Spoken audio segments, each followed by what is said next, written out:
What's up, fishy friends? Welcome to Tim's School of Fish, and class is in session. I'm excited because today I want to talk to you about cheap China junk. Specifically, I want to talk to you about Rough Rider knives. That's right, Rough Rider knives. Are they capable EDC knives, or are they just cheap China junk? And I want to talk about why our perspective as knife and EDC guys is completely wrong, and why Rough Rider knives actually matter. So, without further ado, let's get this camera turned around and take a closer look. Hey man, do me a favor and go ahead and hit that like button. While you're at it, go ahead and subscribe. Thank you very much, man. Are Rough Rider knives capable EDC knives, or are they just cheap Chinese junk? I'm going to argue that Rough Rider knives are perfectly capable EDC knives for what most people are going to use their knives for throughout the day. Now, we have to remember that us knife enthusiasts, we are a very, very small minority of people that actually purchase knives and use knives. We are a very, very niche community. In fact, most people will only purchase one, maybe two, maybe three knives in their lifetime, and most people don't carry a pocket knife every single day. I know that's hard for us to believe because we can't even fathom that most people don't carry a pocket knife, but it's true. So since most people don't carry a pocket knife every day, but maybe they buy one or two knives during their lifetime, they probably don't use their knives the same way that we in the knife community use our knives, because let's be honest, we go out of our way to find reasons to use our pocket knives. If we're being honest, the most our pocket knives ever get used are to open a clam pack, open a box, cut a zip tie, cut a thread off of a shirt or a pair of pants, or maybe cut some food. And that's it. Most people are never going to process wood with a knife ever in their life. No, I process wood every day. I baton wood every day. I do it. I have to do it to survive. Bullshit. Bullshit. You go out of your way to use your knife in that way. Now, certainly if you live in a more rural environment, which is not most people, then you're going to use your knives that way. What I'm saying is that most people don't. And it's hard for us to understand that. Most people are never going to skin any game in their life. Most people are never going to baton wood with a knife. Most people are never going to process wood with a knife. Now, that sounds foreign to us. I get it. But we are looking through the lens of knife guys, and we can't do that. Most people simply don't carry a knife every day, and on the occasion that they do carry a knife, it gets minimal everyday use.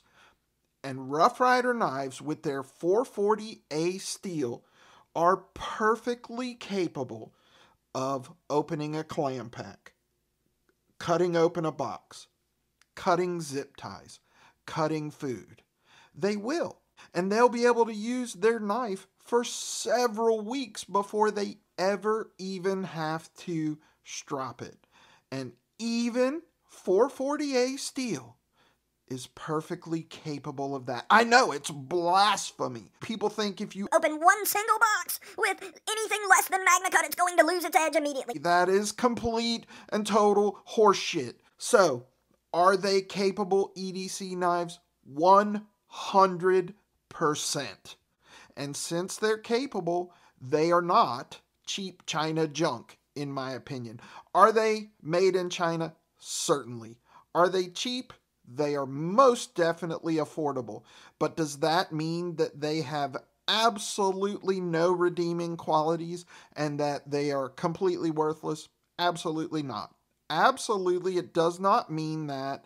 What that means is that you are being myopic and you're looking at these knives through that lens of being a knife guy.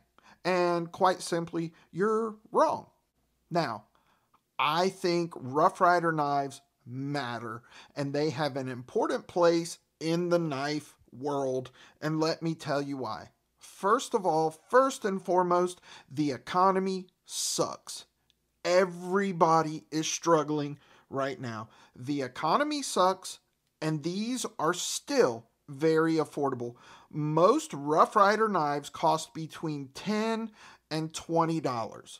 So, what does that mean? That means those of us that have that itch, that desire to get a new knife, we have to satisfy that itch. We can do so without feeling guilty. We can forego one trip to Starbucks and buy a Rough Rider knife. Secondly, they represent a huge value for what you're getting. This knife cost me about $12. And what I'm getting for $12 represents a huge value. We have bone covers, stainless steel, nickel silver bolsters, nickel silver pins. The fit and finish on Rough Rider knives 9 times out of 10 is exceptional. Exceptional. Now, are there duds? Certainly, that's going to happen from time to time, but I would also argue that most of the time, the fit and finish on a Rough Rider knife is far and above that of a case knife. A made in the USA Case and Son cutlery knife. Rough Rider, fit and finish is better than case most of the time. You might not want to accept that, but you know that it's true. For what you're getting for $12 better than a case knife that might cost $70, that, my friends, is the definition of value. But here's the most important reason why I think Rough Rider knives matter. Those people that might buy 1 or 2 or maybe 3 pocket knives throughout their lifetime, they're probably buying modern folding knives and not slip joints. Then there are more enthusiasts for modern folders than there are slip joints. However, slip joints have become much more popular in recent years. So knife enthusiasts are more into modern folders than anything else, but maybe they have an interest in slip joints and they want to know what all the fuss is about. They want to know why all of us old farts and hipsters like slip joints. So maybe they want to check it out. Maybe a certain slip joint looks kind of cool to them. Well, here it is. Here's the most important reason why Rough Rider knives matter.